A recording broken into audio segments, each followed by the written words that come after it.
Welcome to Weight Loss and Wellness for Real, the podcast where people like you get the practical solutions and support you need to permanently lose the physical and mental weight so you can feel better and live the life you really want to live in the body and mind you really want to be living in. If you're looking to overcome your stress eating, overeating, binging behaviors, and move to a place of food and body freedom, as well as find more meaning and more moments of joy in life, you are in the right place.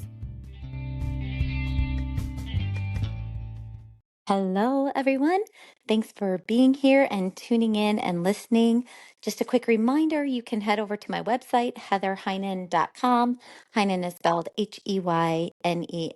And from there, you can sign up for my free monthly newsletter, usually just really short tips and tricks on all things well-being for physical, mental, emotional, spiritual health and wellness. And I always include a high protein recipe and also links to the affiliates of the show. And using any of those affiliate links brings support to the show so that I can keep continuing to put out an episode every week.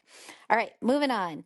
So I've sort of been on this roll of talking about processing emotions, how to process emotions. The last few episodes have been about that. And I'm going to just kind of continue along in that theme. I really have this belief that if we were taught in the skill of learning how to process our emotions through our bodies, and idea that that's sort of when people say just let go, and I hate that saying because it's like, how do you let go? Everyone says just let go, and it's like, well, how in the world do you let go of something? Well, really, that idea is that of letting go is that really what that means is processing the emotions. It's feeling them, it's allowing ourselves to feel them, it's using the skills to feel our emotions because these are skills in order to feel our emotions. And really learning that then allows us to process those emotions where then we are in freedom, emotional freedom. And so I guess I'm a little bit on the soapbox right now and it might have something to do with the upcoming elections and just how people are right now. Not everyone, but a lot of people seem to be really fear-based and living out of fear. And there is just such a way to move into freedom from that. And I just feel like if people understood some of these tools and would practice these things and understand these are skills that can be learned, that can be practiced, and that you can actually find healing and emotional freedom and live not from a place of fear, but from freedom. And that would allow us all to interact much kinder and nicer with each other and maybe have a much more healed world. I know that's a big ask, but I'm an optimist at heart. And so I'm just hoping putting some of this stuff out there, teaching these skills right now might help more people start to understand how to process their own emotions, how to be more emotionally regulated, how to feel their feelings in a healthy way that would, I guess, ultimately lead to a better world, right? All right. So today, moving on with that theme, I wanted to talk about compartmentalization and repression. And these are two words that get thrown around a lot. Therapy, but also in the pop psychology that's out there, influencers talking about psychology, that kind of thing. And so I wanted to just break this down a little bit and understand what compartmentalization is, what repression is, how they can be used, what are the pros and cons. These are other ways to work with emotions. So if you're someone who has ever found yourself saying, I'll deal with that later, or I just can't feel this right now, maybe you've heard the advice to just push through. Or maybe you're struggling to maybe understand why certain emotions keep resurfacing despite your best efforts to push them aside and ignore them. And today we're going to dive into the difference between compartmentalization and repression, two strategies we often use as humans when emotions feel too overwhelming, too big, too raw to face in the moment. And we're going to explore how these tools can be helpful in certain contexts because they can. We're also going to talk about the risks that they pose and how important it is to process what we feel in order to truly heal and be able to live lives from that space of emotional freedom. So let's begin by breaking down the concepts. So repression, I think of this as the emotional lockbox. Okay. So imagine you have a box, and every time something painful comes up, you stuff it inside and lock it up. That is repression. You bury the emotion so deep that you don't even allow yourself to think about. It's like tucking it away into a dark corner of your mind where you can really pretend it doesn't exist. But here's the catch. This box does not stay locked forever. Repressed emotions have a way of leaking out in unexpected ways. We talked a lot about that last time. Maybe you suddenly snap at a friend or feel unexplainable sadness or anger, like nothing has happened around you that would cause sadness or anger, but suddenly you're feeling those emotions. These repressed feelings often manifest physically. I talked about that 2 or 3 episodes ago, or emotionally when they've been ignored for too long. It's like trying to keep a beach ball, remember the beach ball metaphor, submerged underwater, and then the pressure builds and eventually it pops back up with force. And sometimes without you even kind of like knowing that it's going to happen, it just kind of happens. The danger with repression is that it denies you the chance to understand your emotions, to process those emotions. Over time, this can cause anxiety, depression, or even physical symptoms like tension or chronic stress. I've seen it manifest into chronic illness. You might not consciously remember what you're avoiding, but your body and mind do. Okay, now compartmentalization. This is what I think of as the emotional filing cabinet. So repression is the lockbox, compartmentalization is the emotional filing cabinet. You have different drawers in this cabinet for different aspects of your life. Maybe one drawer is for work, one is for family, one is for personal struggles. Compartmentalizing allows you to temporarily put aside certain emotions so you can function in the moment without feeling overwhelmed. For instance, let's say you just had an argument with a loved one, but you're about to give a big presentation at work. Compartmentalization would be the act of putting that emotional file into its drawer for later, the argument with your loved one, significant other, or whoever, your child, allowing you to focus on the task at hand now, which is the presentation. So, unlike repression, you're not pretending the emotion doesn't exist. You're just setting it aside until you have the space to deal with it. And this can actually be a really healthy strategy when used appropriately. There are times when we genuinely do not have the capacity to fully feel an emotion, and that's absolutely okay. But the key to this one is to come back to it. The drawer basically cannot stay closed forever. So when should we use compartmentalization and when should we not? And there are moments in life when compartmentalizing is not only helpful, it's necessary. So here are a few examples. In a crisis situation, if you're in the middle of an emergency, feeling overwhelmed by emotion can cloud your ability to make decisions. Compartmentalization allows you to focus on immediate needs and handle your emotions afterwards. I had no idea that I was pretty skilled in compartmentalizing until there was one day, this was so long ago, my ex-husband was in a major accident. We were biking together and he flew over the handlebars and long story short, couldn't stop his fall and basically took full impact with his face. And so when I came up to him, this was the first real crisis moment I had ever been in my life. And when I came up to him, he wasn't moving, all the things, right? So you would think like maybe you're going to freak out in those moments, but I was absolutely perfectly calm. Absolutely perfectly calm. I, went over to him. I did all my wilderness first responder stuff. And long story short, we got him out and he's absolutely okay, although it was very scary. But getting him out, we were in the middle of nowhere, getting the ambulance there, the ambulance ride, getting to the ER, I was perfectly calm, perfectly rational. And as soon as the ER docs took over, I completely broke down and freaked out. So that's compartmentalizing, and it's helpful if we can do that.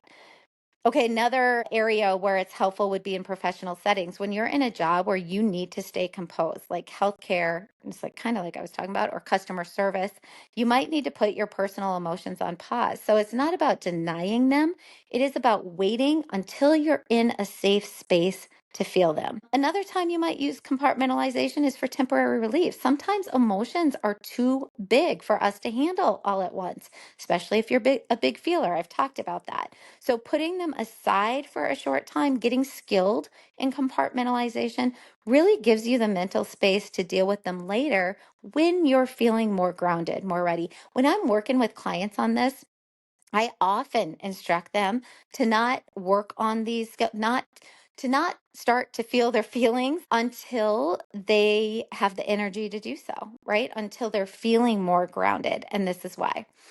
Okay, but here's the caution with compartmentalization. If you continually compartmentalize without ever opening those emotional drawers, you're not giving yourself the opportunity to process and heal. It's a bit like ignoring the maintenance light on your car. You can keep driving for a while, but eventually it's going to break down.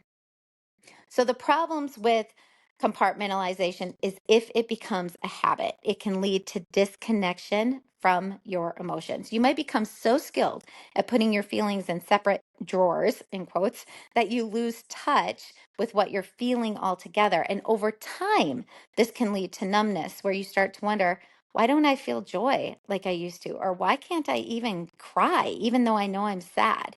So, when you compartmentalize too much, it can also affect your relationships. You might unintentionally distance yourself from those you love, making it really difficult to connect on a deeper level, which is often as humans what we desire in life.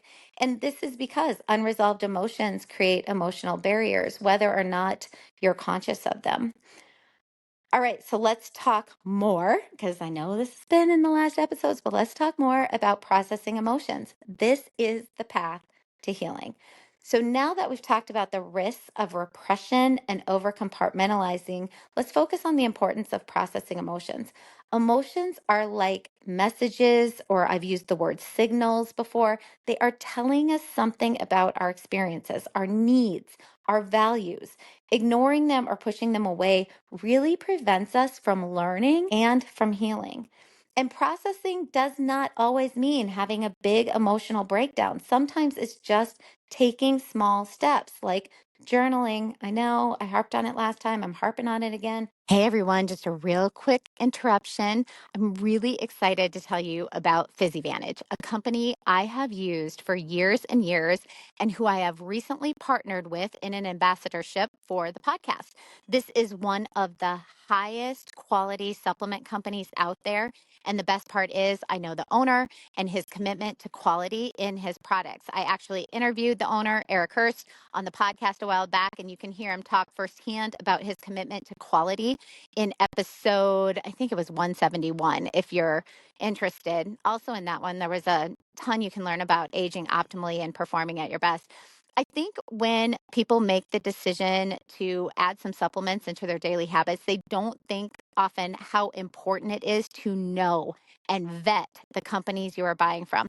There is no regulation on supplements. And so when you buy something, you really have no idea what you are getting. You really want to vet the companies heavily so that you know what you are spending your money on and exactly that you're getting exactly what you believe you are buying. So with PhysiVantage, you really don't have to think about it. What you buy is the highest quality of what you can get. I use the PhysiVantage PowerPlex plant-based protein complex. And no, I am not plant-based, but I'm not doing well with dairy right now, and whey protein causes some issues for me. This is something I'm working on. But in the meantime, in order for me to get in my optimal daily protein amount for maintaining lean body mass, keeping my appetite in check, and for athletic performance, I have to supplement with a protein powder, and this is my favorite. I alternate between vanilla and chocolate, and this plant-based protein complex is different than others out there in that it includes all the essential amino acids. So it's like a whey protein, has all the essential amino acids. Most plant-based protein powders don't. It also has creatine and beta-alanine in it. These are huge bonuses. Plus, PhysiVantage plant protein only has a few carbs in it, where most plant protein powders have lots and lots. If you do well with whey protein, then use their whey protein blend. It's also really great. PhysiVantage has lots of great products that you can check out, but another one that I find so helpful for my goals and lifestyle is Redux HP. And this is an all-natural pain relief, which helps to improve recovery from rigorous exercise, supports a healthy inflammation response, combats muscle breakdown, and improves performance. But the best is it's an all-natural way to relieve aches, pains, and muscle soreness. This has saved me from popping ibuprofen for the couple of migraines I was getting twice a month, as well as when I had a big climbing or biking day and would wake up sore. So if you don't know how bad things can get from popping Ibu, do a little research. Avoid Ibu, in my opinion, really important for our health long term. So anyway, using this product instead can be a really great way to lessen pain naturally and inflammation. You can get a discount on any PhysiVantage product by going to physivantage.com. PhysiVantage is spelled PhysiVantage. So like physical advantage, PhysiVantage, and use my code Heather Heynen.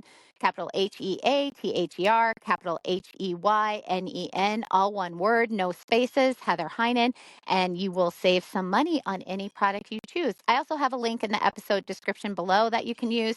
Check it out and see all that they have to offer. Writing down what you're feeling without judgment helps bring awareness to emotions that might otherwise stay buried.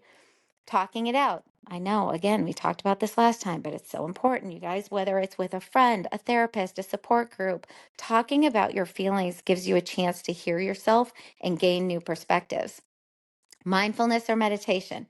These practices allow you to sit with your emotions. It gives you the chance to truly feel your emotions in the body. Remember the sensations that come along with all emotions? We want to be able to feel them, to name them, observe them, and experience them without becoming overwhelmed.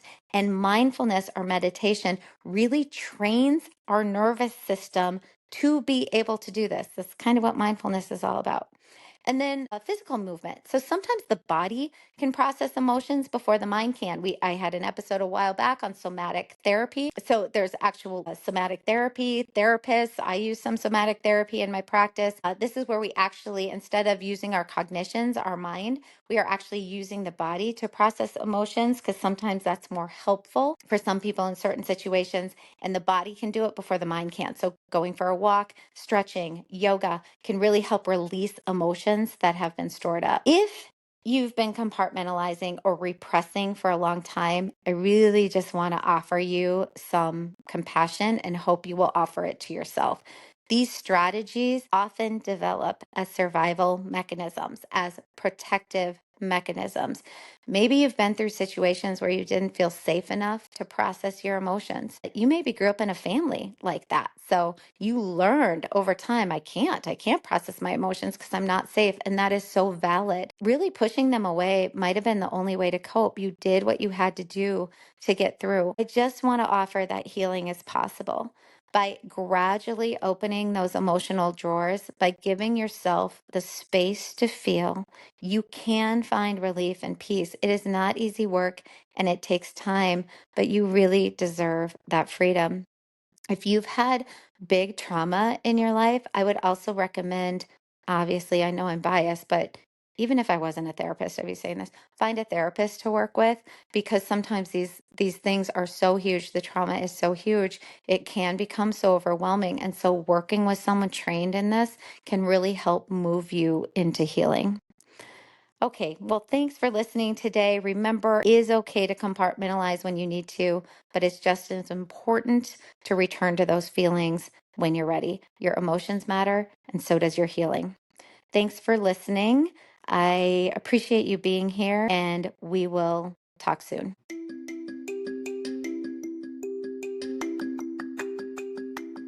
Did you know you can find a lot more help from me on my website? Go to heatherheynen.com. Heynen is spelled Heynen, and there you will find links to my online courses, how I work with clients one-on-one, as well as online with my coaching and counseling services that I offer. The information in this podcast is intended to provide a broad understanding and knowledge of healthcare topics. This information is for educational purposes only and should not be considered complete and should not be used in place of advice from your physician or healthcare provider. We recommend you consult your physician or healthcare professional before beginning or altering your personal exercise, diet or supplementation program.